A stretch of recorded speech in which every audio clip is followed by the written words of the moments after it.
Hello दोस्तों, नमस्ते। मैं हूँ उर्मिला रावत। आप सभी का स्वागत है मेरे ब्लॉग में। कैसे हैं आप लोग? आई होप आप बहुत ही बढ़िया स्वस्थ और मस्त होंगे। तो दोस्तों, सुबह का टाइम है, 11 बज चुके हैं और यहाँ पे चल रहे हैं LUCC धरना प्रदर्शन का कार्यक्रम। और धरना प्रदर्शन को हो गए हैं 109 दिन और धरना लगातार जारी है। जब तक इनका भुगतान नहीं होता तब तक लगातार धरना जारी रहेगा। और अभी सरकार ने इनकी कोई सुध नहीं ली है। सरकार ने इनको आश्वासन दिया था कि जल्द ही तुम्हारा भुगतान करेंगे, लेकिन अभी तक नहीं हुआ है। और ये बहनें अब 12 तारीख को देहरादून कूच करेंगी CM आवास पे और देहरादून की सड़कों में ये कूच करेंगी। अगर इनका भुगतान 11 तारीख तक नहीं होता है तो ये धरना प्रदर्शन का कार्यक्रम देहरादून में करेंगे। तो चलिए, आप देखते रहें मेरे वीडियो के माध्यम से और बने रहें और मेरी वीडियो को शुरू से आखिर तक देखें।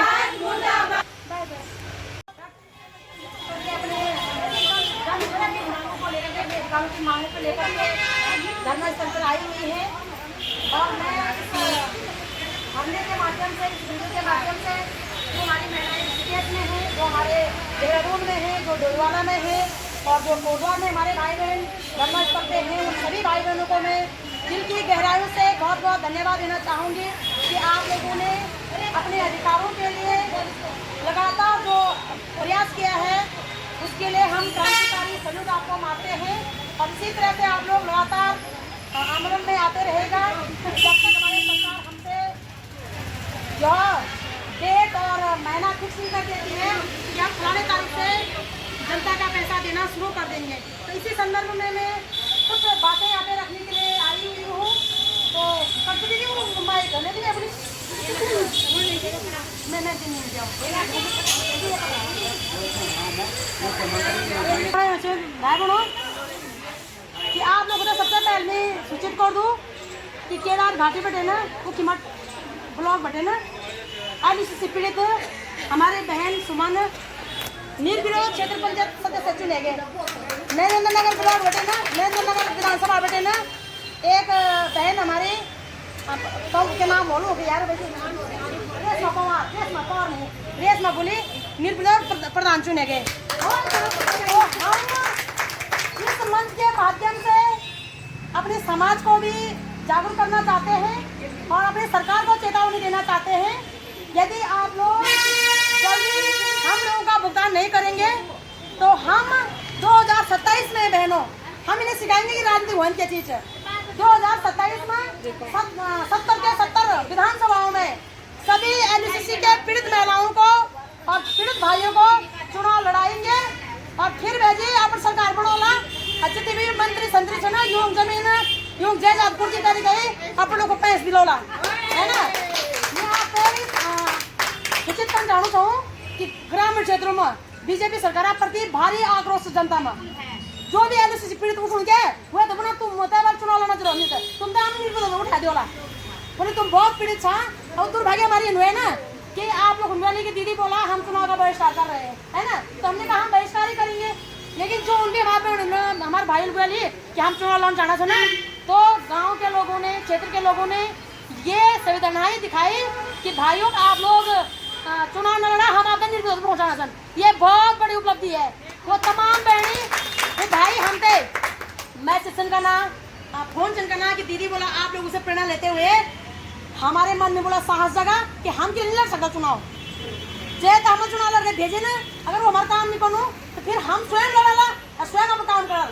और भेजे में आप लोग इनको पहुँचाना चाहूँ। मेरे हिसाब से राजनीति करना, चुनाव लड़ना जब बड़ी बात नहीं है। बड़ी बात क्या है जन्म तो उठो, बड़ी बात क्या है दुख समय जन्म साथ खोलो। आज LUCC पीड़ित हुए मामलों में पूरे प्रदेश में एक भी तुम्हारे नेता, कोई पार्टी, कोई जनप्रतिनिधि या हारा हुआ हो या जीता हुआ हो, किसी ने साथ नहीं निभाया। अगर आप हमारा साथ नहीं निभाओगे तो हम आपका साथ कैसे निभाएंगे। कम से कम यदि हमारा साथ निभाए जो हमारा सरकार से यदि हमारा आप निभाना कम से कम, है ना। और सुनने में ये आ रहा है कि जो उड़ीसा के हमारे मुख्यमंत्री जी मांझी जी हैं, उन्होंने बोला LUCC के पीड़ितों को 4 महीने का समय दे दिया है कि 4 महीने के बाद हम आपका भुगतान कर देंगे। सबसे पहले उन महान मुख्यमंत्री जी को जोरदार ताली बजाइएगा। हम यही उम्मीद करते हैं कि हमारे जो सूबे के माननीय मुख्यमंत्री जी श्री पुष्कर सिंह धामी जी हैं, वो भी बहुत जल्द अपने पीड़ित माँ बहन बेटियों को, अपने नागरिकों को समय दें, तारीख दें। हम आप पे कोई दबाव नहीं डाल रहे, हम आप हमारे मुख्य हो, हम कह रहे हैं कि आप तारीख दे दो, आप समय दे दो, आप महीना दे दो, है ना। और हम लोग भी तब चुप हो जाला, है ना। तो अगर नहीं देंगे 11 तारीख से पहले बहनों, तो हम लोग को ना 12 तारीख विनम्रता से देहरादून जान भेजी, अपन तन मन धन लेते, है ना। धन इज्जत तब की बनता, ये शरीर से बढ़कर धन क्या हमारा, है ना। दुर्भाग्य जी से बोली कि हमको समाज में ना सब चीज सिखाए गए, लेकिन अपन शरीर बार में आप मानसिक विकास है, आप मानसिक विकास है, शरीर विकास नहीं सिखाया आज तक, कोई नहीं सिखाया। अगर सिखाया हो ना तो कोई आता उंगली उठा दो तो हमारा आगे समाज ठेस पहुंच दे, क्या आपने उंगली कैसे उठा दी, अरे खर पैसा ले गए ना, हम आवाज नहीं उठा सकना सर। इसका अर्थ क्या है कि हमें सामाजिक ज्ञान नहीं दिया गया, हमें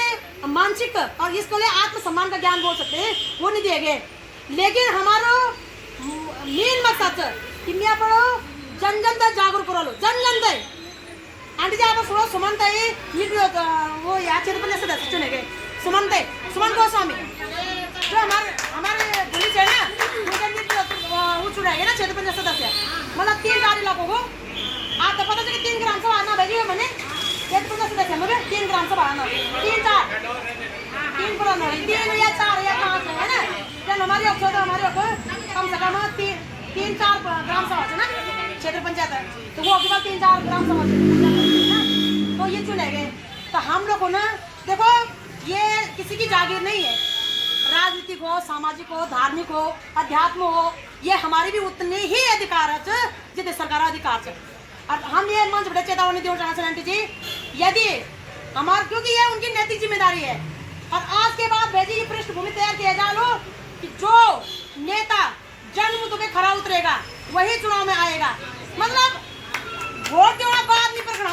हमने वोट देने से पहले परखना है कि तुमने हमारे लिए क्या किया, तुमने कितने जन्मदिन उठाए। आज भी मैं ये वीडियो माध्यम से अपनों सभी जो ग्रामीण क्षेत्र से पंचायती जमात जो चुनाव चुनाव वो भाई बहन रिक्वेस्ट कर दो कि जो भी तुम्हारा जन्मदिन उठे, जो भी उठे, वो उनकी तरह भंडारी हो, वो बेरोजगारी हो, वो चाहे हमारा जल जंगल जमीन हो, मूल निवास हो, भूमि कानून हो, LUCC हो या UCC हो, जिसने भी वो आवाज उठाए उसी को वोट देना। अब जो दीदी ये बेटे अंकिता थे इन कांड हुए दीदी आंटी जी, और यूं ना पर मेला होता है, भाजपा सरकार वाला पर मेला होता है, बोले तुम बहन नहीं निकले यूं तो क्या वोट दूंगा हम बता। नहीं जब ये हमारे चरित्र हनन हो गए, चरित्र हनन से बढ़कर क्या हो सकता है बहनों, मतलब हमारे बेटी जीवन चल गया। उत्तराखंड इतिहास में इन कांड पहली बार हुए कि हमारे बेटे हमारा उत्तराखंड में इन हलाल किए गए, और वे हमारी सरकार हमारे साथ खड़ होने से गए, अपने साथ खड़ हो गए। कितना बड़ा दुर्भाग्य और क्या हो सकता है। तो मैं इस मंच के माध्यम से सभी जितने भी हमारे ग्रामीण क्षेत्र के लोग हैं, मेरे भाई बहनों, हम आपके साथ तन मन धन से खड़े रहेंगे, चाहे हम पद में बैठल चाहे नहीं बैठा, लेकिन तन मन धन से खड़ा रहा। लेकिन वो लोगों को वोट न दे, जो बेटे की तरह आवाज नहीं उठाई, जो पीड़ित आवाज नहीं उठाई, और जो न हम तो पिछले कई सालों में ना चाहे बेरोजगार हो बेटी, चाहे वो कुछ भी रहे हो बेटी ना, हम लगातार सड़कों पर हर जन्मदिन में हम सड़कों पे, वो भी निस्वार्थ भाव से। आज बेटी हमारी ये दही 109 दिन हुए, कोई एक भी राजनीतिक पार्टी, एक व्यापार संघ, कोई बता दे कि हमने किसी का पानी भी पिया हो, ये कभी बड़ी बात बिल्कुल भेजे। ये एक इतिहास का वारा लो कि ईमानदारी से आंदोलन करके वर्णन, ईमानदारी से चुनाव करके वर्णन, ईमानदारी से जन्मदिन से करके उठाए जाना। आप लोग बताओ कि हम क्या पैन भी नहीं गए, एक डिमांड क्या गए मुझे हमने पैन दिया हुआ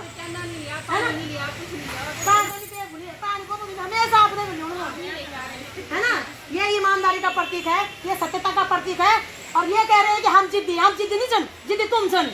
तुमने बदतमीजी की हमारे साथ, तुमने डकैतों को एनओसी दी, तुमने उनको भगाया, तुमने उनकी निगरानी नहीं की, और तुम हमारी मांगे पूरी नहीं कर रहे हो, इसलिए हम 109 दिन तक यहाँ पे बैठे हुए हैं। यदि तुम जिद्दी नहीं होते तो हमें लड़ाई क्यों लड़नी पड़ती बताओ। तो हम सिर्फ सत्य भेजे, और सत्य जिद्दी नहीं होंगे, सत्य सिर्फ सत्य होंगे, और सत्य आप रो आप दिखाकर होंगे भेजे, है ना। जिस सरकार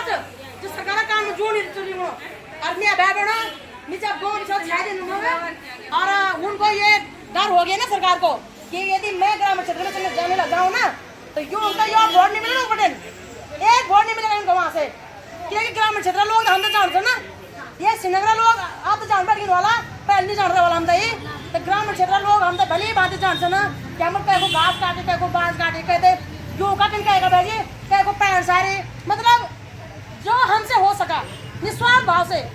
और जब पैसे जरूरत पड़ रही वो मामला अपन हैसियत अनुसार लोग तो हेल्प कर है ना, हम थोड़ा नहीं खींचता भाई मैं आप बता लो कि जब यू 2019 में कोरोना आई अब 20-21 में लॉकडाउन लगी छो ये बुने बोलना है बाद में पर भगवान दे वो भेजे हमारा मेरे एक आरडी खोली ना अब उसी समय 4.5 लाख रुपये मेरे अकाउंट में आरडी गए ना, अब मैंने उसमें से 4 लाख रुपये का लोग होता कहता पैसे देने कहता मिला राशन देने लोग कुल में कि दीदी फोटो, मैंने कहा फोटो का क्या करूंगी मैं, ये गरीब तो चला जाएगी है ना, मैं अपने लोगों को बदनाम क्यों करूँ, खुद रिक्वेस्ट करना था जो हमारा वो था ना जो वार्ड मेंबर था, दीदी बोला सब फोटो खींच रहे, मैंने कहा मैं क्या करूँगी फोटो खींच करके, कौन चाहता है कि मुझे भीख मिले, लोग ईमानदार से खाना चाहते हैं है ना, ये दुर्भाग्य हमारे लिए देना पड़ रहा है ना, यदि इनके पास नौकरी होती यदि युवा संसाधन होना तब दम बराबर हुआ था खाना लोग, तो मैं अपने 2 लाख से 4 लाख से इनके खातिर में अपने लोगों के मतलब आत्मसम्मान को दाव पे लगाऊं, मैं ऐसा नहीं करूंगी, और मैं तुमको भी बता रही हूँ कि मैंने तुम्हारी फोटो देखी तो मिल रहा तुम बताए सराह मिल रहा तुम बेच दी तुम्हें बिल्कुल पानी भेजन है ना बिल्कुल तो यो बिल्कुल तो ये हमारी क्या बहन, ये हमारी आध्यात्मिकता है, ये हमारे आत्म है ना जागरूकता है, हमें पता है कि चाहे नीड में अच्छे उन्हें नीड होंगे सर, चाहे इज्जत में अच्छे उन्हें इज्जत, आज मैं 1.5 साल से जब माँ खत्म है ना तो क्या पता है वाला हम बताओ 1.5 साल की बेच पर क्या पता है वाले, लेकिन गांव का एक व्यक्ति भी खड़ा नहीं हो सकता कि तूने हमारे घर में पानी पिया, तूने हमारे घर में खाना खाया, हम लोग जो परेशान हुए दीदी उनको हमने अनुभव में बदला और वो अनुभव है जागृत में बदली, हमने इस तमाम स्टडी करी कि जो हम तक काम होने के लिए होने वालों वही तुम्हें बोलूँ सो आप देखना हुए ये था सड़कों पर क्या डालना कहते हैं बाजार वो बने ये क्यों एक केला पर भी 10 नेता अब क्यों रोज नेता होल कर बताओ कमजोर है ना, रियल बात है ना, मतलब उस गरीब किसने रखा, सवाल तो ये उठता है ना कि देश सही 78 साल आजाद हुए ना, वह व्यक्ति ने गरीब कैल रखी, वह व्यक्ति ने बीमार कैल रखी है ना, मेरा तो सवाल ये है तुम एक अकेला देकर फोटो खींच रहे हो, सवाल पूछना चाहिए नेताओं से, उस व्यक्ति को गरीब किसने रखा, उस व्यक्ति को अशिक्षित किसने रखा, हाँ जो हमारे बोल सकना था ना हम तो अशिक्षित कैल रखे था, हम तो शिक्षक के लिए नहीं कह गए, मैं बोल सो जो मेरी क्षमता से पढ़ना क्षमता से ना मेरे जो मेरे बोलना क्षमता से सोचना क्षमता से भेजे ना, अगर मैं तो कहीं फिर तुम डाल दे रहा मुझे नहीं बोला कि दूसरे दे देगा, मैं अपना 100% दूंगी है ना, लेकिन हम नहीं पढ़ पाए शिक्षा के अभाव के कारण है ना, हम जैसे लोग नहीं पढ़ पाए, पूरी हमारे स्कूल में 500 लोग था, गणित में कौन सा भेजी कुर्सी कलम था ढोलता वही में पहले कुर्सी में सवाल करके दे दिया उसको, ये क्षमता ही थी है ना, और आज अगर हम तक पढ़े लिखे हो लो तो हम अच्छा कसो तो हम दीवार हिला देना कसम से आंटी जी, लेकिन उसके बावजूद भी मैं कह रही हूँ कि ज्ञान डिग्री का मोहताज नहीं है, हम ज्ञान नहीं दे रहेंगे चाहे हमारे पास डिग्री हो या ना हो, और आज सरकार इसलिए नहीं डरी हुई है कि तुम्हारे पैसे चल गए, ये डरेगी यदि उत्तराखंड में महिलाएं जागरूक हो जाला तो हमारा राजनीति शाखा क्यों वालों सबसे बड़ी दुविधा है ना, आज जो पंचायती चुनाव चलना से ना कोई बीजेपी सरकार चुना तैयार नहीं चला, 27 में हम स्पष्ट शब्दों में कह रहे हैं कि 12 तारीख से पहले हमारे मुख्यमंत्री जी हम सम्मान सहित अब माँ बहन के जिम्मेदार चाहूंगी दे दिया तो ठीक है, हम 12 तारीख के बाद स्वयं सरकार नाम भेजी हमल मांगना पैसा और हमल बताओ ना कि लोगों पैसे करके वापस किया जाए,